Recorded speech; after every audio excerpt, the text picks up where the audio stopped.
Top of the morning. Hi, everybody. I've been making videos for the different classes I have. I thought for a moment about not making a video for Bachillerato because when you reach this stage, you also come to an age where you have a lot more autonomy and perhaps you just don't need a video. You can follow instructions on text. But I also thought that this is just a little bit less impersonal and that it would be easier for you guys to work if I make a video. And that's about it, really. Acabo de instalar el ojo de pez para que se me vean las manos también y que no solo sea un primer plano. La metodología va a ser un poco la siguiente. Here are some instructions to watch the videos. Number 1, watch the video preferably on a big screen, so maybe a computer or tablet. Yo sé que hay gente que se le ha olvidado el libro en el instituto y que no lo tiene, así que... Number 2, do the exercises on your ordinary class notebook by hand. No computer assignments, please. Number 3, voy a meter pausas en los vídeos para que veáis el ejercicio, lo hagáis en el cuaderno y después veáis la respuesta y os corrijáis. Y aquí llega el sermón de... pues me espero al vídeo, copio las respuestas, lo tengo todo bien. Podéis hacer trampas, sí, pero al final no ganáis absolutamente nada, ya que no podéis comprobar si sois capaces de hacer ese ejercicio o no, de si tenéis esas habilidades de comprensión lectora en inglés, etc. Let's just get into the unit already.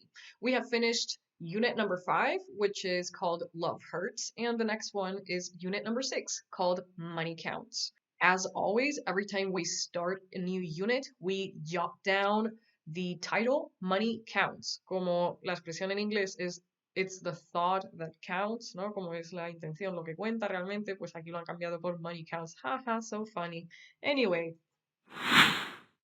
here are the unit contents. El vocabulario, por supuesto, se llama Money Counts, así que va a tratar de currency, del dinero. La pasiva es el punto gramatical de esta unidad. Y tenemos las 4 destrezas: listening, speaking, reading, and writing. Once you've copied the unit contents, you know the drill. It's time for vocabulary.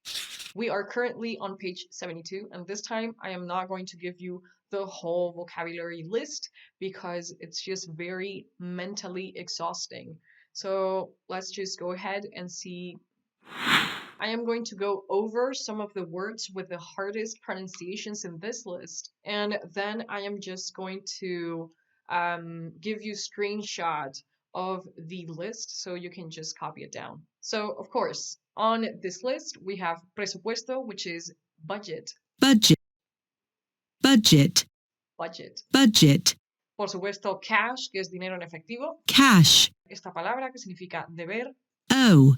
Oh. Como oh. Oh. Se puede utilizar en frases tipo te debo dinero, I owe you money, o mi amigo me debe un bocata, my friend owes me a sandwich. Oh. Tenemos la palabra purchase o purchase. Purchase. También tenemos salary. Salary. Es el sueldo o el salario. Deberíais buscar en internet el origen de la palabra salario, es muy interesante. Tiene que ver con la sal. También tenemos cuando estás a dos velas, you are short of money. Be short of money. He is short of money. Everybody's short of money nowadays. Y ya to split the cost sería repartir los gastos. Split the cost.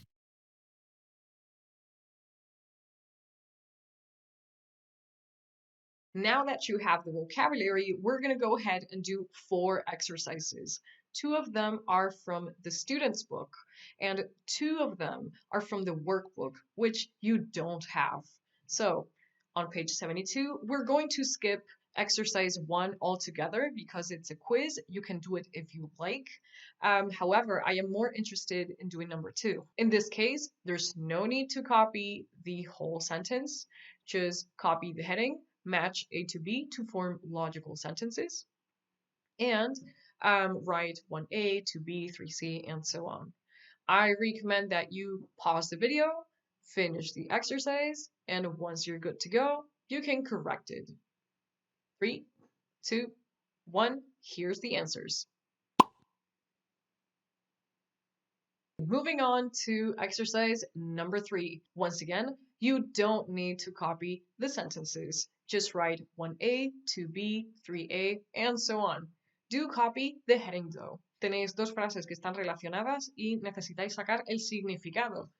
Yeah, basically. Pause the video, complete the exercise, and when you're ready, we'll correct it. Here we go. 3, 2, 1. Here are the answers. A. 1B, 2A, 3B, and 4A. I am going to move on now to the exercises on the workbook. In this case, I am sorry to say you must copy down the whole sentences. I recommend once again that you pause the video. When you're finished with the exercise, I will show you the answers. Once you have finished, here are the answers. Number 1, afford. Number 2 is pay them back.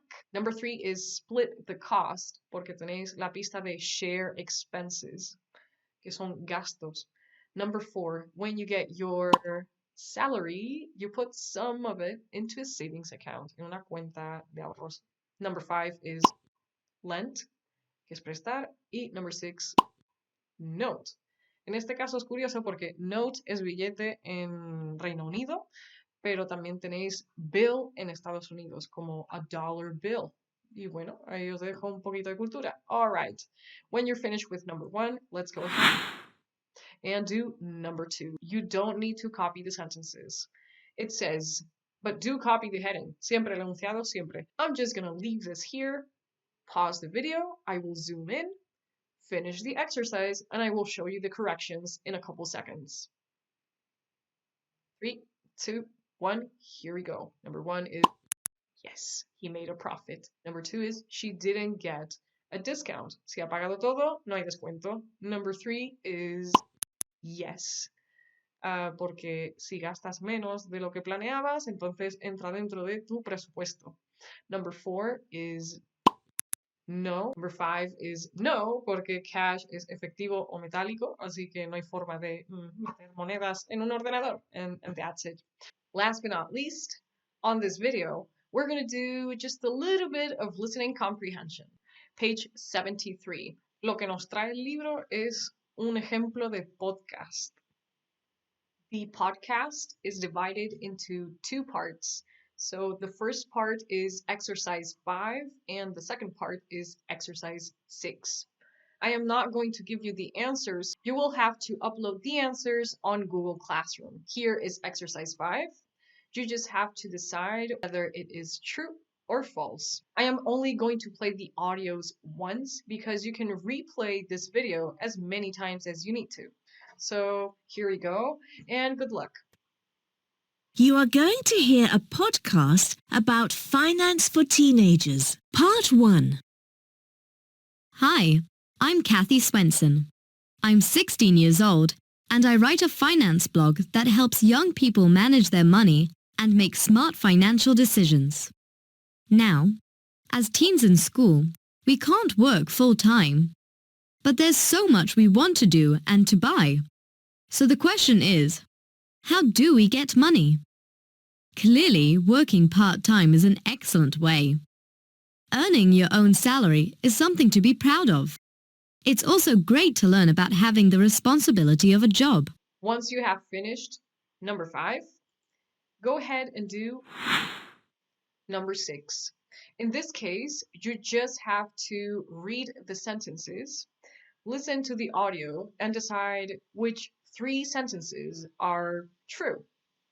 When you upload the answers, just write the numbers for me. You don't have to copy the whole sentence.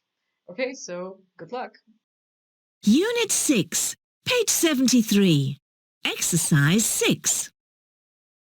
Listen to the second part of the podcast. Which statements below reflect what Kathy says? Part 2. But what about those of us who don't work because we don't have time, or we're worried our school marks will drop? Many teens ask their parents for money whenever they need it. But if you ask me, the best option is for parents to give pocket money every month. This gives you independence to make your own financial decisions. It also means making a budget, because the money has to last a month. However we get money, most teens want to spend. But then they find they haven't got enough. So let me give you a few tips. First, don't spend it all. Save. That way you'll have money for big things that you really want. The trick is to put some money aside straight away, before you spend anything. Tip number 2 is to keep track of your spending. Try using an app where you can record your purchases and what they cost. You'll learn a lot about your spending habits. You may suddenly realize that you spend £10 a week on snacks. Tip number 3, find small ways to save, like eating out less and meeting friends at home instead. Over time, these small savings add up to a lot. Tip number 4, before buying something, ask yourself if you really need it. Be careful of advertising, because advertisers are experts at making you think you need things. And finally, tip number 5. When you do spend, be a clever shopper. Compare prices and keep an eye out for discounts. If you think something might go on sale soon, then wait a bit. Whatever your financial situation, I hope these tips help. And for more about managing your money, check out my blog. Now that we've done the start of the unit, vocabulary, and listening, this is where I'm going to stop the video. And I would like to know what you think of this class format. So if you have any thoughts or any comments, I'd appreciate them on Google Classroom. So thank you so much for watching, and until next time.